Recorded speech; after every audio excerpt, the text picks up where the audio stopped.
ही बातमी समोर येत आहे। इंस्टाग्रामवरील सुप्रसिद्ध असलेले विठ्ठल कांगणे सरांचा जो अकाउंट आहे तो भारतात अचानक बंद करण्यात आलेला आहे। होय, जर तुम्ही हा अकाउंट ओपन करण्याचा जर प्रयत्न करत असाल तर तुम्हाला स्पष्ट मेसेज दिसतो की account not available in India legal request.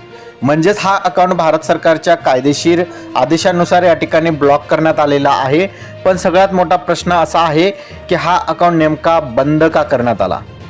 Social मीडियावर वेगवेगळे दावे केले जात आहेत आणि काही लोकांचं म्हणणं आहे की सरकार आणि संवेदनशील कंटेंटमुळे ही कारवाई करण्यात आलेली आहे। आता सरकार विरुद्ध बोलणे म्हणजे या ठिकाणी आणि काही कंटेंटच्या कारणामुळे या ठिकाणी हे अकाउंट बंद करण्यात आल्याची माहिती अनेक कंटेंटच्या माध्यमातून आपल्याला पाहायला मिळत आहे।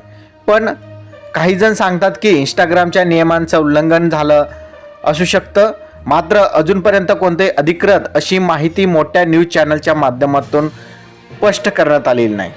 सध्या एवढं निश्चित आहे की हा अकाउंट फक्त भारतातच बंद करण्यात आलेला आहे आणि भारताबाहेर हा अकाउंट सध्या दिसत आहे। आता पुढे काय होणार, अकाउंट पुन्हा सुरू होणार का, याकडे सर्वांचे लक्ष लागलेले आहेत। आणि अधिक माहितीसाठी तुम्ही आमच्या चॅनलला सबस्क्राईब नक्की करा। धन्यवाद।